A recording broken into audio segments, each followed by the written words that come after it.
Hi, I'm Nicole Roberts-Jones, and welcome to The Fierce Files. Now, what I know for sure is that one of life's greatest gifts will meet you when you go after your more. And so here is why I share with you thought-provoking insight and behind-the-curtain conversations with women who have reached the pinnacle of success because they went after their more. Now, I really want you to get this. One idea from these episodes can make a remarkable difference, not just in your career, but in your life. And I want to make sure you join the conversation in our Facebook group. So go to findyourfiercemovement.com. Now grab your pen and get ready for today's session of The Fierce Files. Hello and welcome to this episode of The Fierce Files.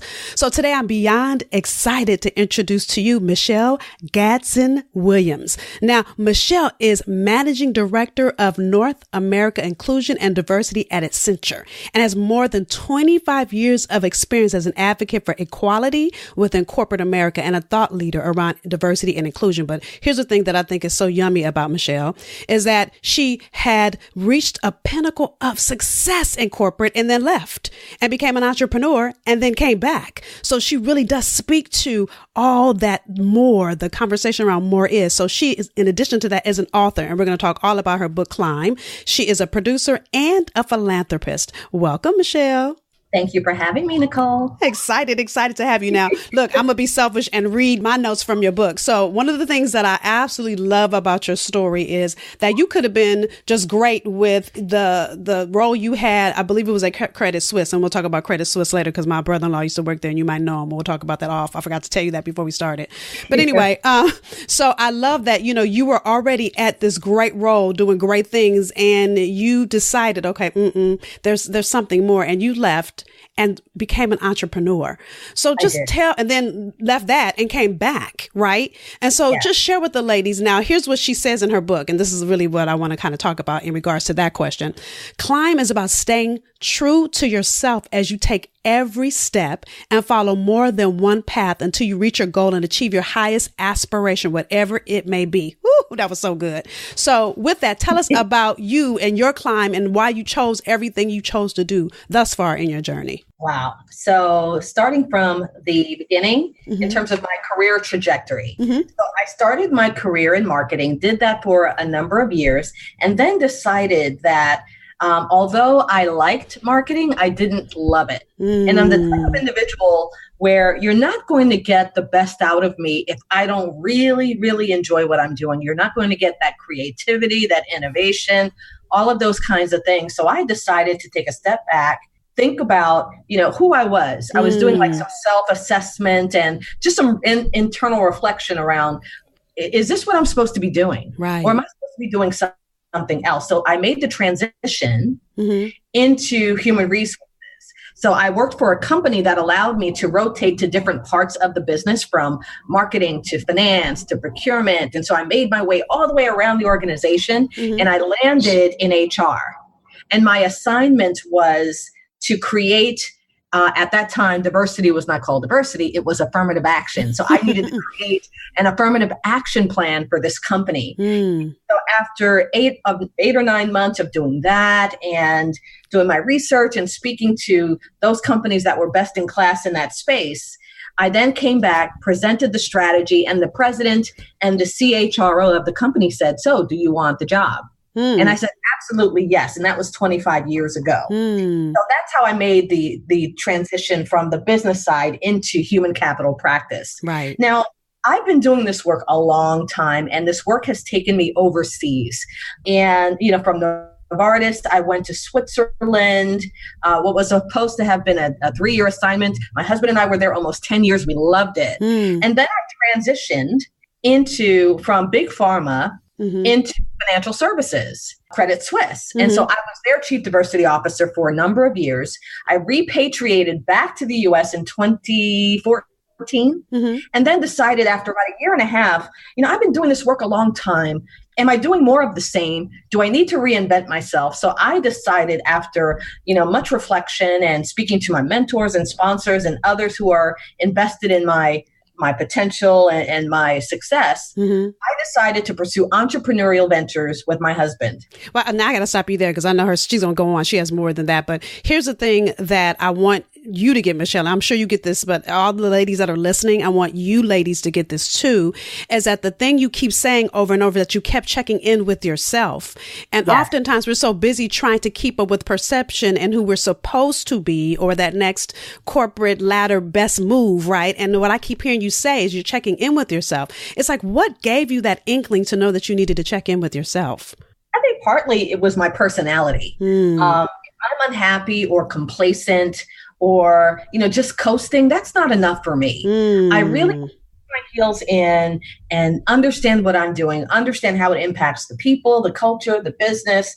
And that's where you will get the best out of me as an employee, as an executive, as a leader. So that self-reflection and self-discovery is very much a part of who I am, just as a person in general. And you've always been that way since you were a little girl?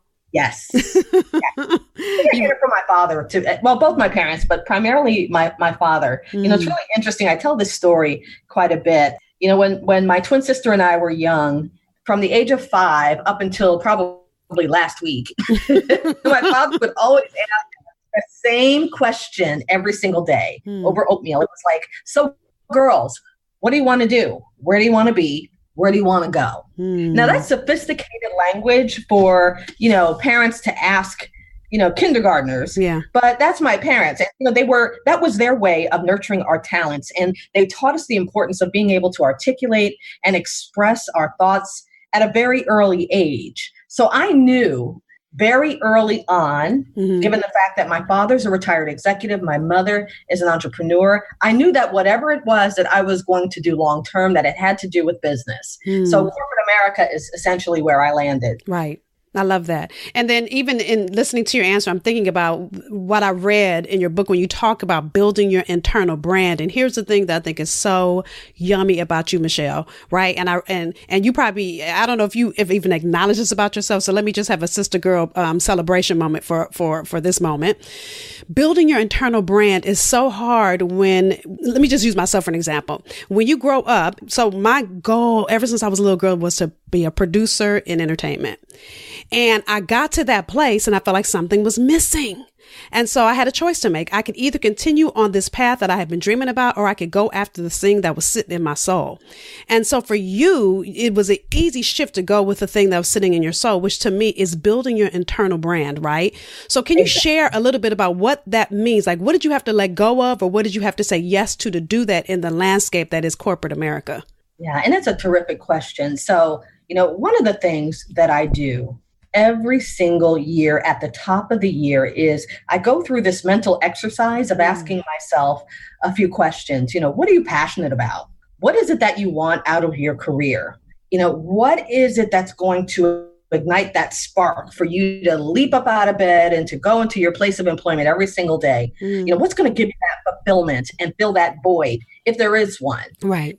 And then along with that, what feels natural? What are some of the qualities and attributes that, I want to express to the world? And so by asking myself and doing that deep dive, an internal assessment, I've come up with the same responses every single year. And I always tell people that any and everything I've ever wanted to do is to leave an organization in better condition than when I entered. That's it. I have no aspirations to be anybody's CEO, CHRO. Yes, I'm a chief diversity officer, but my title doesn't define who I am. And you weren't even going after the title. You weren't even looking for that job. That job came looking for you. Exactly. So it's all about, for me, it's all about passion, purpose, and power. It's, my passion is my why, and my purpose is my conviction, and they're definitely intertwined. And so when I think about my brand, and when I think about developing the next generation of leaders, I want everyone to realize their full potential and to envision what's possible, and anything is possible. That's how I've arrived at my brand. And have you found it difficult or have you ever felt opposition or pushback with Michelle being unapologetically Michelle? Pushback, I'd say yes, but I'm not overly concerned about how and why things land the way that they land on people. Right. Anyone who knows me and who has worked with me or for me, I am extremely genuine and authentic in terms of how I come across to people. How I'm talking to you is how I speak to my boss, my CEO, and anybody else out there. So I don't know how to code switch. Right. I just don't know how to do that. Right. So I try to remain as consistent and just lead with integrity and intention, and I know exactly why I'm here. One of the things that my father would always say to my sisters and I is, you're not here to take up space. You're here to make a difference. And it's up to you to determine what that difference is. I love your father. He is just, I love him too. and the thing I absolutely love about what he poured into you is who you be now. And I'm going to say who you be, right? Because, I always say we're human beings, but we're not. We're really human doings. And we're so focused on what we do. And the difference for you, Michelle, is that you're not focused on what you do. You're focused on who you be. Exactly. Like, I know that I'm here to provide service to people. That's why I'm here. I've never chased, a title, a role, a job. All of these opportunities presented themselves to me. And so that the biggest lesson that I've learned over the years is, if you stay focused on your North Star, on whatever your personal, professional ambition or goal is, stay focused on that. All the other things will come. The money will come. Yes. The title will come. All of the accoutrements of being an executive, that will come. So don't be so squarely focused on that. Right. Just focus on your performance of the day and your potential in terms of sharpening your own skill and upskilling yourself. So when that promotion or whatever that stretch assignment is, when it comes along, you're ready. And even when you decided to go out on your own and start your own business, I love how you took all of your genius, your intellectual property, and you really began to give back to other executives. Love that. So you were still true and clear, and you were still focused on your North Star. Love that. Right. And still clear and true to your internal brand. Exactly. Although I am of service, and I know that what I do is to serve others, in that equation, I always put myself first. And that was a hard lesson. Because I think for many years, not unlike other women or other people of color, we're so used to serving others and being the caregiver of others and taking care of your teams and your family and your partner and spouse and all of those kinds of things. Sometimes you get lost in it and you don't always take care of yourself. So it's taken me a number of years to be able to say it and mean it. And what would you say is your number one strategy? Like, what is, like, I know for me, I have to get a massage once a month, right? That's one of the many things that I've got to do to take care of me. So what are some of the things that Michelle does to take care of Michelle? I enjoy reading. I'm a voracious reader. I enjoy movies and the arts, vacations. I just enjoy me time because I'm around. I enjoy entertaining and going out and networking and all of those kinds of things. But there are times when I want to sit in solitude and I want to go inward and curl up with a nice book on the couch and get lost in the pages of a great book. Yeah, I agree. I love it. I love sitting by the fire. Even in the summer, my husband's like, really? I'm like, yeah. I want the fire on. It just makes me feel cozy when I'm reading a book by the fire. I know that's crazy, but I love it. So I get it. Right. And you've given so much. First of all, you guys have to get Climb, taking every step with conviction, courage, and calculated risk to achieve a thriving career and a successful life. Go grab it. It's on Amazon, right? Yes. Anywhere books are sold, you can find it. Yes. So good. Such a good book. As well. Yay. Good. Look, I had a conversation with someone earlier. They said to me, why did you choose Climb as the title for your book? And it's really interesting. When I think about the word climb and what that means and what it represents, it's been defined as the act of rising, to ascend, to go upward with gradual or continuous progress. And it's a term that I've used to describe my career trajectory as a woman, as a woman of color, and as a diversity practitioner. And there are some individuals, in my view, who have an easy go of it in terms of their career, and they can take the proverbial elevator up to the top. Right. And others, not so much. Right. We're forced to take the stairs with a backpack and no elevator. All right. Come on. Right. So no matter how you ascend, there is a journey that we each experience, which, twists and turns and ebbs and flows and all of those kinds of things. But with every step, you get that much closer to achieving your North Star, your highest aspiration, whatever that is. We're going to stop here and take a quick commercial break, and we'll be back for more. I have a question for you. Have you ever felt like something is missing in your career? See, whether you love your job or you absolutely hate it, guess what? There's more for you. And maybe your more is that you want to begin a business to simply get paid for what you know, and you're not sure where to begin. Or maybe you've started your business and you're not generating the income you desire and, quite honestly, you deserve. Regardless of where you are, what I've found is that all you really need is clarity. And actually, you need more than clarity. You need a roadmap toward living in your purpose and getting paid for it. So go to fierceroadmapquiz.com. See, I created the Fierce Roadmap Quiz so that you can get the clarity you need on where you are and the steps you need to move it forward now. So let's get you headed in the right direction on all the ways you should get paid for what you know. Go to fierceroadmapquiz.com. So for the women that are listening, if you had to give them 3 steps that they must do to be clear on how to go after or focus on their North Star, what would you tell her to do? Oh, just 3? You get more than 3. I just said 3. That was just top of mind. I think a couple of things. To be extremely honest with yourself in terms of what you want and having the courage and the audacity to be able to ask for what it is that you want. That's good. And that goes back to the conversation you and I just had around passion and purpose and power. That none of that will come until you actually crystallize what it is that you envision yourself doing. Right. The thing I think that's interesting about that is in my book, Find Your Fierce, you and I have so much in common. I put together what I call a fierce framework. And really the fierce framework is the things that you are actually talking about. So it's number 1, what are you passionate about? Like, what can you do for hours upon hours and never get paid for it? You should be doing that at work because that means that you'll do it, work harder at it. It'll bring back a greater return and you'll love it.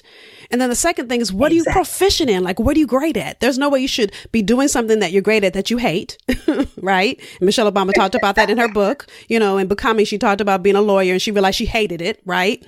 So those two have to correlate in order for you to, number 3, solve a problem.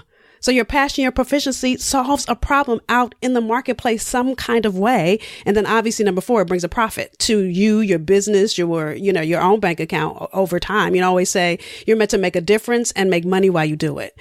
So I love that you talk about being extremely honest, because in a world where people tell us to live, and dare I say, according to what the Joneses say, only because my married last name is Jones, that we get to create our own path and we get to say what we do and do not want. Love that. Exactly.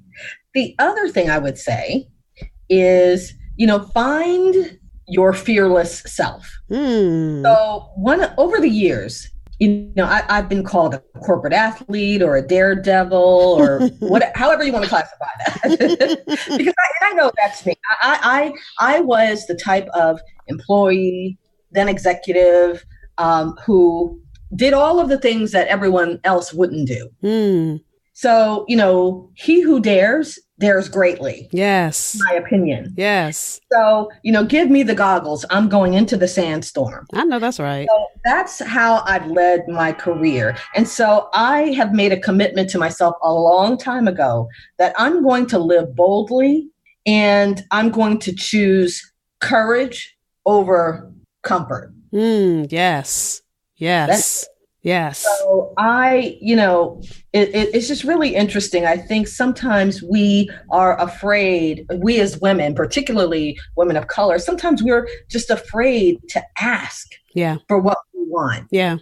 Afraid to ask for the raise or the promotion, afraid to ask for whatever it is that we want. And I think we have to get past the fear and go into these conversations courageous, but well-informed and doing our homework. Yep.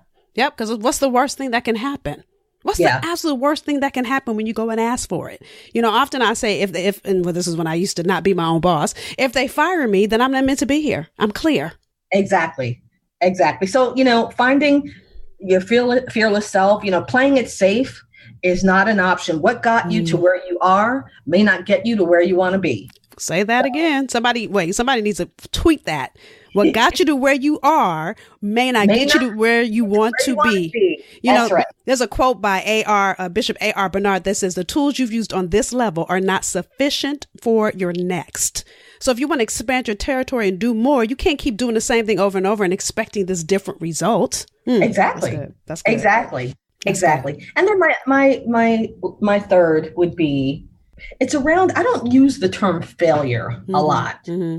I think that we all make missteps, mistakes, and we learn from them. Right. So my third point would be to, leave yourself alone. Like, don't beat yourself up for things. There are, none of us are perfect. There are going to be things that go wrong, that go awry, that go off the rails, but you have to allow yourself to go through the emotions and the embarrassment or disappointment or whatever, emotions you go through after that misstep has been made. That's not going to last very long. But what you do need to do is to keep everything in perspective, because it's not the end of the world. Right. Unless you cause someone to lose their life. Right. That's one thing. But in the framework of the workplace, in business, or if you're an entrepreneur, there are ways where you can recover. Yes. So I think keeping things in perspective, it's not the end of the world. Right. Pick yourself up, dust your knees off, dust your shoulders off, and keep moving forward. And really, to me, every time you fail is an opportunity to grow. Exactly. Because you learn valuable lessons in the midst of failure, or in the midst of messing something up. Or to me, it's not even a mess up. It's really an opportunity to redo it or do it differently. Exactly. And if I can add one more, maybe even two. But you said more than three. You said more than three, right? I say, build your ecosystem of mentors, sponsors, and other individuals who are going to help you to get to wherever it is you want to be. And the thing I want to preface or add to that is, many people ask people to be their mentor. You tell me what you think about this. And it has to be someone that you already have a relationship with, because people are busy. So if I don't already have a pre-existing relationship with you, and you come up and say, hey, will you be my mentor? It's like, how are we going to get to know each other? It takes time. Relationships are built over time. But if you've worked on a project with someone, if they've been your coach, if you, somehow had some kind of relationship to say, can I run some of the past you as a part of that ecosystem, is easy because I know you and I know your journey. For me to come out of the gate and don't know you, it's hard for me to give you that kind of advice. Exactly. And then the last thing I was thinking about, and we had talked about your brand and some other things, I call it, flying stealth or below the radar is not an option. It's just not. You have to understand, once you do your deep dive assessment and you know exactly who you are and how you're showing up in the world and all those wonderful things, you need to determine whether or not you want to play at the highest levels. That's what you so choose to do. Right. And that will sometimes, it will afford you an opportunity to think about the things that you want to do and not want to do. Right. And so I think whatever it is that you decide you want to do, you have to do it in a way that's not, boastful and arrogant, but where people know what you're doing and that you did it. Right. Like, we have to be able to toot our own horn a certain kind of way where it comes across as, yes, I did that.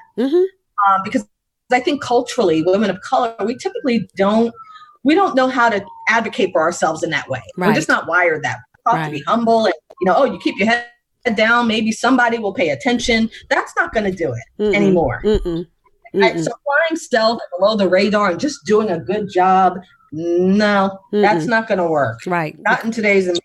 Yeah, good enough is not an option. Not at all. Wow, you've given us so much to think about. So number one, be extremely honest with yourself. These are my Cliff Note version because I'm talking and taking notes at the same time. So be extremely honest with yourself. Number one. Number two, find your fearless self. And here's the thing about fear. Your faith doesn't get activated until you're in the face of fear. So the only way you're going to be fearless is to tackle the fear, not act like it's not there, right? It's like go in the head of it. And as my husband would say, do the damn thing, right? Exactly. Number three, leave yourself alone. Stop beating yourself up. Find the lesson in every moment where you may call it a failure. It's not a failure. It's an opportunity to learn and grow, right? Number four, build your ecosystem. Surround yourself with people that will lift you up as you climb, dare I say, as her book is called Climb, right?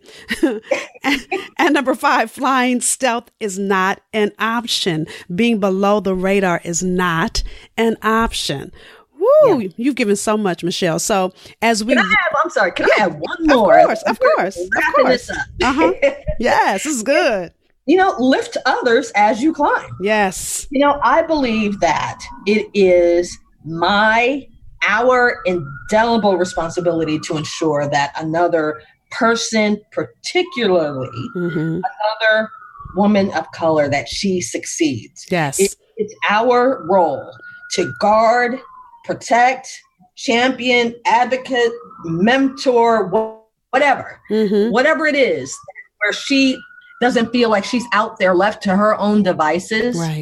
Right. To make sure that she's going to be successful. And if we don't do that, shame on us. We are our sister's keeper, whether we want to acknowledge that or not. That is so good. Lift as you climb. So important. And what a great way to end, because, her book is called What Climb? So listen, I'm highly recommending it because, it just shifted just my thoughts in regards to corporate. Now, I've never worked in corporate, in full disclosure, right? And so just listening to your journey and really building your internal brand and being true to it, throughout your journey has been powerful to watch, and literally is, I know, the catalyst for so many of us, me included, to continue to climb, to continue to go after our next level. So thank you for all you are and all you're doing in the world, Michelle. I appreciate you. My pleasure. Thank you so much for having me, and congratulations on everything that you're doing and continued success. Thank you for joining us for this episode of The Fierce Files. Now, I want you to walk away from these episodes with value, so grab your pen and answer either one or all three of these questions. Number one, what was your greatest takeaway? Number two, what would you do differently as a result of what you heard? So you may have heard something you've already heard before, or you may have learned something new. Either way, don't take the insight that was shared with you for granted. So commit to doing one thing different because of what you heard. Number three, what was confirmation for you? What did you hear that confirmed you're on the right path? See, I want you to take a moment and celebrate you. Too often in our journey, we focus on what we're not doing and we forget to celebrate what we are doing. So what was something that showed you that you're headed in the right direction? Now, I want you to share your answers. Share your answer to either number one, what was your greatest takeaway? Number two, what would you do different? Or number three, what was confirmation for you? And share it in our Facebook community. So go to findyourfiercemovement.com and use the hashtag FierceFiles. Now, each experience we encourage, support, and celebrate as a community. It allows us to expand in possibility and wisdom, in encouragement and love. Now, we've invited you into our community to deepen our journey with being the answer someone needs and in being committed to your next level. So until the next time, be extraordinary, be unapologetic, be bodaciously you, go and be fierce.